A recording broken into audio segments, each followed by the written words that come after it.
हम एक चीज को जो है, जब तक आप ये नहीं सोचेंगे कि याद क्यों नहीं हो रहा है हमें, या फिर मैं कोशिश कर रहा हूं और याद तब भी नहीं हो रहा है, बार बार प्रयास कर रहा हूं तब भी नहीं हो रहा है, तो इसके लिए जो है कुछ चीजों का अगर हम ध्यान रखेंगे तो ये चीजें हमारी अच्छी हो जाएंगी।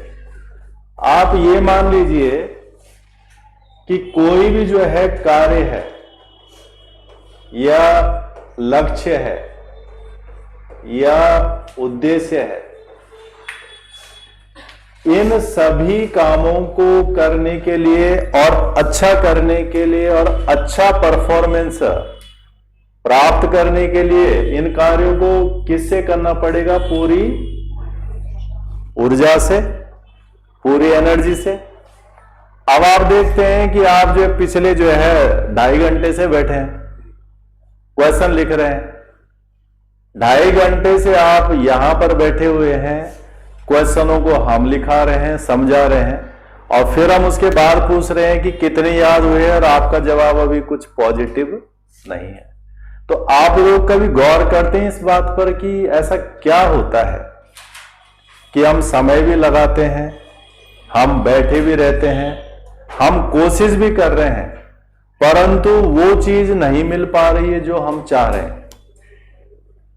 तो इसका एक बहुत सरल तरीका यह है कि किसी भी कार्य को हम किस मानसिकता और किस एनर्जी लेवल पे करते हैं। आप देखते हैं कि जब हम जो है बिल्कुल ऐसे मुकाम पर होते हैं कि सेकंड की चूक से हमारी जान पे आ सकती है, और अगर हम संभल गए तो पूरा जीवित भी रह सकते हैं।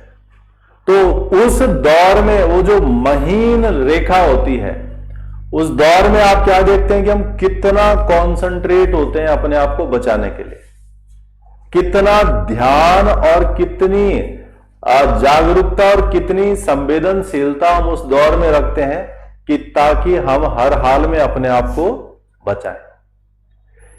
ये जो फेज होता है, हमारे जो माइंड है, हमारा जो सबकॉन्शियस माइंड है, हमारी जो बॉडी है, बॉडी में के जो एनर्जी के जो टूल्स हैं जिसमें हम कहते हैं मसल्स स्ट्रेंथ है, वो सब एक ऐसे मुकाम पे रहती हैं जब आप अपने शरीर के मस्तिष्क के सर्वोच्च चीज का इस्तेमाल कर रहे होते हैं, और फिर हम उस कठिन दौर से बाहर निकल के आते हैं। ये इसे हम कहते हैं, इसको हम सामान्य भाषा में बोलते हैं कि जब भी आप अपनी पढ़ाई करें पूरे कंसंट्रेशन से करें, पूरे डिवोशन के साथ में करें, पूरा जो है ध्यान से करें, यही तो कहते हैं। तो उसमें ध्यान वाली बात, कंसंट्रेशन वाली बात, ये चीजें किस बात से हैं? ये इसी बात से है कि हमने उस समय जब कार्य को कर रहे थे तो वाकई में हमने अपनी संपूर्ण ऊर्जा का कितना इस्तेमाल उस कार्य को करने के लिए किया। कहने का मतलब यह है कि आप बैठे तो हो यहां पे, परंतु आप कितने प्रतिशत पढ़ने के लिए ही बैठे हो, ये एक बड़ा मायना है। प्रतियोगी परीक्षाओं में इनकी एक बड़ी भूमिका होती है कि आप पूरी ऊर्जा से इस कार्य को कर रहे हो, और इस एनर्जी को हासिल करने के लिए आपका मनोविज्ञान या मनोवैज्ञानिक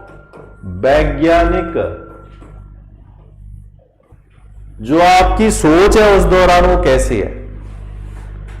तो जब हम किसी भी कार्य को करते हैं तो हमारे मन में कई अन्य चीज होती हैं जिनको हम कहते हैं वेरिएबल्स, यानी कारक होते हैं जो हमें क्या करते हैं, प्रभावित। जैसे हमने कहा कि कल जो है शिवरात्रि है, तो कई सारे लोगों के मन में वो शिवरात्रि वाला फैक्टर कारक घूम रहा है और वो पूरी तरह से जो है कॉन्सेंट्रेट नहीं है।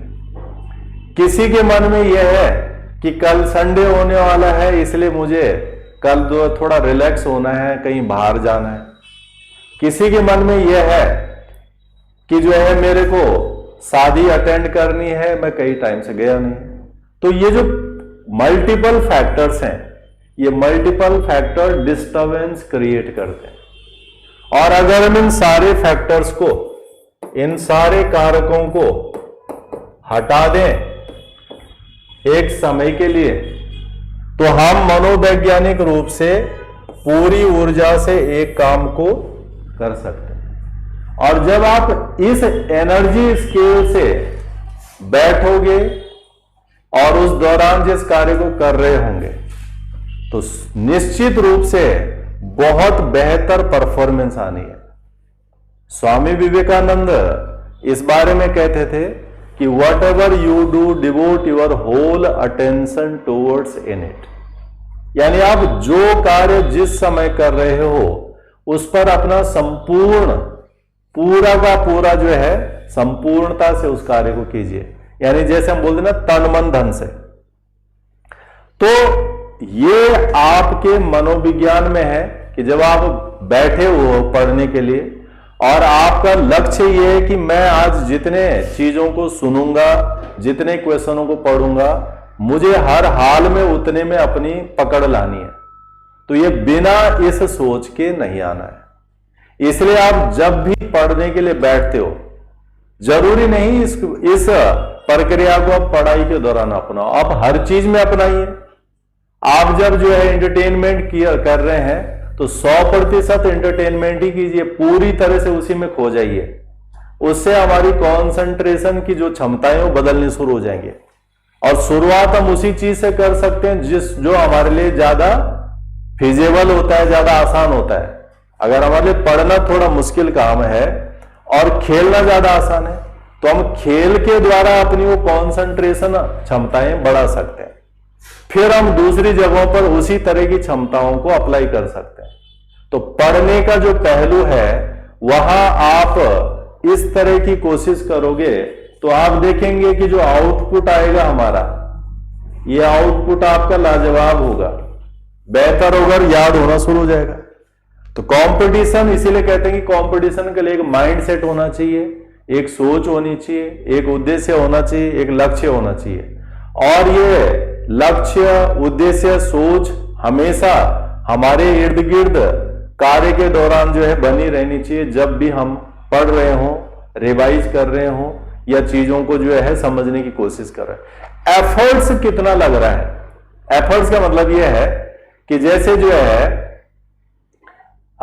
कोई जिसने जो है सबसे पहले जैसे माउंट एवरेस्ट क्लिम किया होगा, कितना मुश्किल रहा होगा। कौन था वो व्यक्ति? कौन था वो व्यक्ति जिसने जो है माउंट एवरेस्ट क्लिम किया सबसे पहले? है, क्या नाम था उसका? जानकारी है? चलो विश्व का छोड़िए, भारत का बताइए जिसने माउंट एवरेस्ट क्लिम की थी। उत्तराखंड से बताइए कौन है? बचेंद्री पाल है। तो आप देखते हैं कि एक व्यक्ति एक ऐसा काम करके आता है जो पहले किया नहीं गया है और बहुत मुश्किल काम है, बहुत जटिल काम है। 0% से भी कम की गलती से जान जा सकती है। तो जब इस तरह का काम करता है कोई भी व्यक्ति, तो उसकी एक माइंड सेट बन जाता है, उसकी एक सोच बन जाती है, उसकी सांस में, उसके काम में, उसके हर तरह, हर पहलू में वही लक्ष्य उसके सामने बना रहता है। और जब वो उस लक्ष्य के हिसाब से फिर काम करता है, तो उसमें जो परफॉर्मेंस का स्केल होता है, आउटपुट का स्केल होता है, सफलता की दर होती है, वो अत्यधिक होती है। और वही अत्यधिक चीज आपको परीक्षा में सफल बनाती है।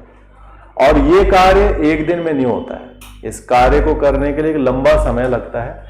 आप रोज इस पद्धति को जब अपने कार्य में लाते हो और रोज उस एनर्जी से, जैसे आप देखते हैं कि किसी दिन जो है हमारी इच्छा शक्ति बड़ी बिल्कुल चरम पर होती है कि मुझे ये करना है, तो वो जो इच्छा शक्ति चरम पर आती है, वो ना तो खाने से आती है, ना पहनने से आती है अकेली, ना किसी एक चीज से आती है, बल्कि वो एक सामूहिक स्वरूप है हर चीज का। जैसे आप देखते हैं कि अगर हम अच्छे कपड़े पहनते तो हमें अच्छा लगता है, हमें एक्साइटमेंट आता है। अगर हमने कोई अच्छी नई डिश खाई है तो हमें एक्साइटमेंट आता है। इसी तरह की ये तमाम फैक्टर्स हैं। इन तमाम फैक्टरों को जब आप अपने पढ़ाई के चीजों के साथ में जोड़ करके बनाना शुरू करते हो, जब आप ये सोच के पढ़ते हो कि मुझे ये पढ़ने से मैं ऐसा अधिकारी बनूंगा, मेरे को ऐसा अधिकारी बनने के बाद ऐसी गाड़ी मिलेगी, इतनी सैलरी मिलेगी, सम्मान मिलेगा, रिस्पेक्ट होगी, जॉब सिक्योरिटी होगी, तो ये आपके वो कारक हैं जो आपको प्रेरित करेंगे ज्यादा कंसंट्रेट होने के लिए या फिर अपनी एनर्जी का मैक्सिमम भाग उस पर खर्च करने के लिए। और अगर हम ऐसा कुछ नहीं कर रहे हैं पढ़ाई के दौरान, हम पढ़ रहे हैं, सुन रहे हैं, क्लासेस चल रही हैं, हम कर रहे हैं और हम ऐसा अतिरिक्त कुछ भी नहीं कर रहे हैं, तो कहने का तात्पर्य यह हुआ कि आपकी संपूर्ण ऊर्जा एक ही जगह लग रही है, ऐसा जरूरी नहीं। इसीलिए जो है आप हर हाल में अपना एक पॉजिटिव एटीट्यूड विकसित जरूर करें। और जैसे हमने कहा कि नए कपड़े के लिए हमारे अंदर एक्साइटमेंट है, परिवार में शादी विवाह उसके लिए हमारे पास एक्साइटमेंट है, कोई आने वाला फेस्टिवल्स है उसके लिए हमारे पास एक्साइटमेंट, और ऐसा है, बहुत नेचुरल बात है, ये होना भी चाहिए। ऐसा ही एक्साइटमेंट आपको अपनी पढ़ाई, नए चैप्टर्स, नई नॉलेज, नई इंफॉर्मेशन, नई समझ के लिए भी होना चाहिए। कई सारे बच्चे इस बात से एक्साइटेड होते हैं कि आज हम जो है इंडिया अमेरिका ट्रेड डील को मैं समझूंगा, ये क्या क्या है, नया चीज है मेरे लिए। कोई ये समझेगा कि जो है एंटी डिफेक्शन लॉ पे जो है चर्चा हो रही है, ये नया विषय है मेरे पास और मैं इसे जानूंगा और मेरा ज्ञान बढ़ेगा। तो जैसे कई तरह के कपड़े पहनने से हमारे मन में कई तरह का जो है पॉजिटिविटी आती है, ऐसा ही विद्यार्थी का कपड़ा क्या है, विविध क्षेत्रों का ज्ञान। और जैसे जैसे ये ज्ञान की आदत तुम्हें पड़ जाएगी कि आप हर नई चीज से एक्साइटेड हो रहे हो, आप हर नए जानकारी से एक्साइटेड हो रहे हो, तो आपका उसके लिए जो क्यूरियोसिटी होता है, जिज्ञासा होती है, मन में जो तीव्र वेग होता है वो बढ़ना शुरू हो जाता है। और फिर आप देखिए वो 100% याद भी होता है, समझ में भी आता है और बहुत जल्दी ग्रैप्स होना शुरू हो जाता है। जैसे एक सामान्य से समस्या आज की डेट में क्या देखते हैं हम, पकड़ में नहीं आ रहा है जल्दी से। पकड़ का मतलब सुना, मिस हो गया, ब्लैंक हो गया, ऐसा क्यों हुआ? वो वही चीज है कि हमने कितनी जिज्ञासा से उस चीज को सुना था।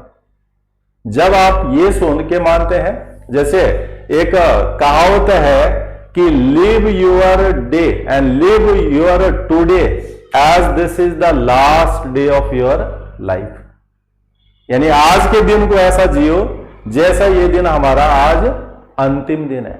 इसका मीनिंग आप पहले पॉजिटिव में बनाएंगे। इसका मतलब ये नहीं कि यही दिन है मेरे पास, कल मैं मरने वाला हूं, नहीं। इसका मतलब ये है कि मैं अपने काम को ऐसा करूं कि मेरे पास आज का ही दिन है इस काम को करने का, कल नहीं मिलेगा। और ये विश्व का सबसे बड़ा सच है, यूनिवर्सल ट्रूथ है कि अगर आज जो है 14 फरवरी है तो ये 14 फरवरी 2026 वापस नहीं आने वाली। इस तरह से अगर आप इस चैप्टर जब हम पढ़ रहे थे, करंट अफेयर्स को पढ़ रहे थे, और आप ये मान के बैठे होते कि ये जो 24 फरवरी 2026 का दिन है, ये दिन ही मेरे पास आज है, चाहे मैं एंटी डिफेक्शन लॉ को समझूं, चाहे मैं जो है इंडिया मलेशिया ट्रेड डील को समझूं, चाहे मैं जो है अमेरिका यूएसए ट्रेड डील को समझूं, या फिर जो है रैट होल माइनिंग को समझूं। आप इस सोच के साथ में इन चीजों को पढ़ेंगे, बैठेंगे, तो आप देखेंगे कमाल का रिजल्ट होगा, कमाल का। और हम सिर्फ बैठे हुए हैं तो बात अलग हो जानी। तो इन छोटे छोटे वेरिएबल्स, कारक, चर, ये छोटी छोटी बातें हैं, इनको यूनाइट करने के बाद कुछ भी बड़ी चीज हासिल होती है। इस दुनिया में, इस पृथ्वी पर मनुष्य के द्वारा थोड़ा थोड़ा मिलाकर के कितनी बड़ी बड़ी चीजें, लार्ज चीजें एस्टैब्लिश हो गई हैं। तो ऐसा ही आपका ज्ञान भी है। कि आप थोड़ा थोड़ा सूचनाओं को, जानकारियों को, समझ को इकट्ठा करके अपनी ओवरऑल जो नॉलेज कैपेबिलिटी होती है वो इतना बड़ा बना देते हैं कि जब उस कैपेबिलिटी से आप परफॉर्म करते हैं तो आउटपुट लाजवाब आता है। यही कारण है कि यूपीएससी में जो है 10 लाख 11 लाख बच्चे बैठ रहे हैं, परंतु उन 10 लाख 11 लाख में से सभी लोग रिजल्ट्स नहीं आते। कुल मिलाकर के जो है 30-35 हजार मेंस देंगे और उसमें से 1000-1200 के आसपास क्या हो जाएंगे, फाइनली सेलेक्टेड हो जाएंगे। तो प्रीलिम्स, मेंस, ये कई सारे जो फेजेज हैं, तो ये हम मान के रोज चलें कि जो हमारी किस्मत का है मुझे मिलना है, परंतु किस्मत के अलावा जो आपने गेन करना है वो आपके ही बदौलत बेहतर हो सकता है। यही कारण है कि कक्षाओं में एक जैसा पढ़ाया जाता है, एक जैसा समझाया जाता है, परंतु हर किसी के पास एक जैसी काबिलियत विकसित नहीं होती है। हालांकि जो हम चाइल्ड डेवलपमेंट के रूल्स पढ़ते हैं कि हर बच्चे की रिक्वायरमेंट, नीड अलग अलग होती है, हर बच्चे को एक जैसा ट्रीट नहीं कर सकते हैं, तो वो स्कूलिंग पैटर्न में होता है। पर जब आप कंपटीशन में आ जाते हैं तो आप परिपक्व माने जाते हैं, मैच्योर माने जाते हैं, डिग्री आ चुकी है, ये आ चुका है, तो आपको अपने सारे एस्पेक्ट्स को बढ़ाना है। सारे एस्पेक्ट्स में से आपका इंफॉर्मेशन भी बहुत लाजवाब चाहिए, वो आप बहुत अच्छे कंसंट्रेशन के बिना गेन नहीं कर सकते। आपकी अंडरस्टैंडिंग, समझ बहुत अच्छी होनी चाहिए, वो भी जो है बिना दिमाग को चलाए हुए नहीं हो सकता है। और तीसरा रिफ्लेक्टिव स्तर, प्रतिक्रिया स्तर, यानी जब हम जो है इंटरेक्ट करते हैं, जवाब देते हैं या इंटरव्यू देते हैं, उस स्केल पे आपको अपना सर्वोच्च बेस्ट निकालना होता है। तो ये जो चीजें हैं ये बिना कर्म करके नहीं निकलेंगे। तो सिर्फ पढ़ाई मत किया करो, बल्कि पढ़ने के साथ उसे गुणन किया करो, उसका जो है मनन किया करो, उसका चिंतन किया करो, और उससे पहले माइंड को तैयार किया करो कि मैं इसके लिए बैठा हूं या मुझे ये करना है। तो वही कहते हैं ना कि पवित्र विचार के साथ जब हम शुरुआत करते हैं तो फिर हमारी भावनाएं भी पवित्र रहती हैं, हमारी सोच भी पवित्र रहती है, और रिजल्ट भी जो है पवित्र आता है, सब कुछ सैक्रेड हो जाता है। तो इसीलिए जो है आगे से जो आप अपने पढ़ने की रणनीति बनाएंगे, सबसे पहले तो अपनी एक खुद की डायरी बनाइए। उस डायरी में अपने काम के तरीके, पढ़ने के तरीके को निर्धारित कीजिए और उसे फॉलो करें। इसे तो बोलते हैं टाइम टेबल बनाइए। आप देखते हैं इस दुनिया का जो सबसे बेस्ट आदमी बनता है, this is with the help of training. चाहे आप बड़े बड़े अधिकारी देख लीजिए, बड़े बड़े इंजीनियर देख लीजिए, डॉक्टर देख लीजिए, साइंटिस्ट देख लीजिए, जो भी बेस्ट ह्यूमंस बन रहे हैं इस पृथ्वी पर, उन सब के पीछे एक ट्रेनिंग एक बड़ा रोल प्ले करती है। और ट्रेनिंग से क्या आता है हमारे अंदर? डिसिप्लिन, रेगुलरिटी, पंक्चुअलिटी, डेडिकेशंस, रोज करने की आदत। तो आपकी जब पढ़ाई हो रही होती है तो आप भी अपने आप को ट्रेन किया करो। ट्रेन कैसे करेंगे आप? टाइम टेबल बना करके। आप अपने टाइम टेबल को फिक्स कीजिए। उस टाइम टेबल में आप चाहे हो उठने का टाइम हो, सोने का टाइम हो, एक्सरसाइज का टाइम हो, घूमने का टाइम हो, रिवीजन का टाइम हो, हर चीज को जो है डिफाइन कीजिए, फिर उसके हिसाब से चलिए। उसके बाद हमारी आदत बन जाती है, हैबिट्स। और आदत ही क्या होती है? एक तरह का नियम होता है। हैबिट्स एक प्रकार का रूल होता है, और यही आदतें बाद में हमारा परंपरा का हिस्सा बन जाती है, और यही परंपराएं बाद में क्या बनती है? हमारा कानून बनता है। तो हमारे पास जो सबसे बड़ा कानून है, संविधान, वो ऐसे पैटर्नों से बना है। तो आप खुद अपना संविधान बनाइए अपनी पढ़ाई का, उसको रेगुलेट कीजिए, जहां पर कमी लगती है उसे अमेंड कीजिए, बदल दीजिए, और अपने उस बेहतर फाउंडेशन के बलबूते स्ट्रांग होते हुए आगे बढ़िए। तो आपको सारी चीजें या अधिकतम चीजें याद होना शुरू हो जाएंगे। यह भी नहीं मानना चाहिए कि जो मैंने सब कुछ पढ़ा था वो 100% याद हो गया, ऐसा नहीं होता है, बल्कि अधिकतम याद होता है। और हमारे माइंड में, हमारा जो सबकॉन्शियस माइंड है, उसके अंदर वो पड़ा रहता है। और जब कभी हमारे सामने ऑप्शंस आते हैं तो स्ट्राइक करता है कि हाँ मैंने कहीं पढ़ा था। ये जो हम गेस करते हैं ना कि ABCD में से कौन सा राइट है, वो वही चीज होती है। तो जिस चीज को अगर आप गली से या कई गलियों से जाते रहे कई बार, और फिर आप एक टाइम के बाद रुके, नहीं गए वहां पे, और फिर आप कुछ दिन बाद गए, तो आप माइंड में स्ट्राइक करता है मैं इस गली से पहले आया था, ऐसा ऐसा था, तो रिकॉल हो जाता है। पढ़ाई भी ऐसी है कि आप उसे कर रहे हैं, बार बार कर रहे हैं, तो रिकॉल होता है। तो इस तरह से आप अपनी एक परिपाटी निर्धारित करो, और जो चीजें पीछे कमियां लग रही थी, याद ना होने का विषय हो रहा था, समझ ना आने का विषय हो रहा था, उसको एक तरफा करके नए ढंग से शुरुआत कीजिए। और अगर आप करेंगे तो अभी भी संभव है और हमेशा संभव रहता है। और फिर चेक करना चाहिए कि मैं इतना देर पढ़ा, उसमें से मुझे कितना याद आया, कितना समझ आया, और कितने पर मैं अपनी प्रतिक्रिया दे सकता हूं। तो अगली बार जब हम इस तरह से क्लास करें तो हमारे पास अपनी उस रणनीति के कारण जो है रिजल्ट्स बनने चाहिए। और अगर आप ऐसा गौर करेंगे, बिना सोचे नहीं होना है, सोचना पड़ेगा, प्लानिंग करनी पड़ेगी, स्ट्रैटेजी बनानी पड़ेगी। हमारी वाली नहीं, आप अपनी अपनी वाली बनाइए, अपने अपने कैपेबिलिटी के हिसाब से डिजाइन कीजिए। मैं ऐसा कर सकता हूं, मैं ऐसा कर सकता हूं, ऐसा कर सकता हूं। तो ब्रेन हमेशा चीजें समझता है।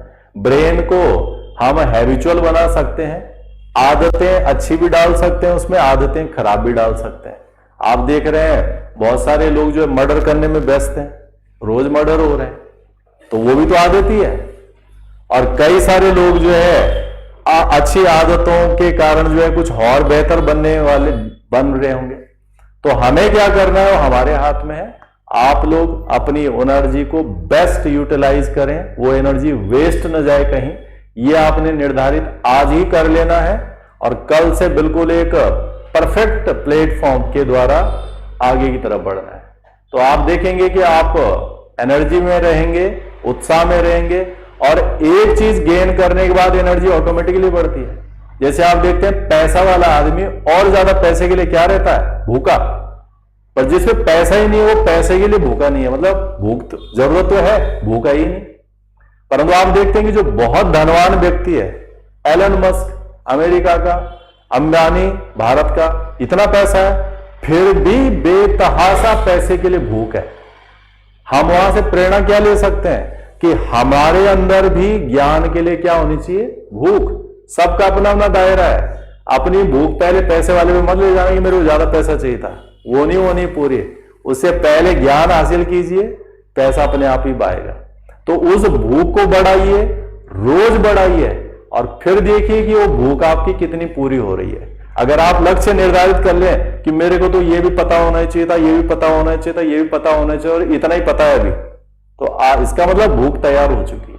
और वही भूख आपको हमेशा प्रेरित करेगी कि आप, जैसे कईयों ने छुट्टी मार रखी है, जो है कि शिवरात्रि कल और छुट्टी आज मार दी है, तो वो भूख हमें रोकती है कि नहीं नहीं अभी मेरा जो है कहीं का कुछ बचा हुआ है, मुझे छुट्टी नहीं करनी है।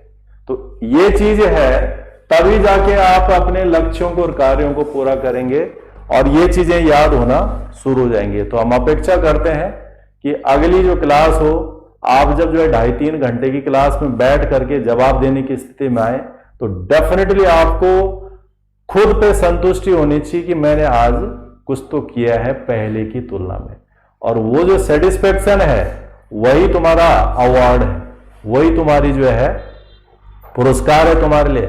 और वो पुरस्कार हमें बड़ी शांति देता है। हम अकेले भी चल रहे हैं ना सड़क पे, तो सुकून आता है कि आज तो मैंने बहुत सारे क्वेश्चनों के जवाब दिए। तब आप अकेले नहीं होते हैं, तब आप खुद के अंदर हैं। और नहीं तो हम जो है भीड़ और दुनिया को देख रहे हैं, अरे कितने हैं क्या है। पर जब आपके पास ज्ञान होना शुरू हो जाता है तो आप भीड़ में नहीं, आप खुद ही भीड़ हैं, और आप अपने साथ जो इंटरेक्ट कर सकते हैं। तो पढ़ाई और कंपटीशन एक इसी तरह की जो है चाल है, इसमें हमें चलना होता है, और ऐसे चलते चलते आप अपने मुकाम में पहुंचते और सफल भी हो जाते। तो अगली बार हम अपेक्षा करेंगे कि आप ऐसा इसके अंदर जरूर लाए। ठीक है, चलिए।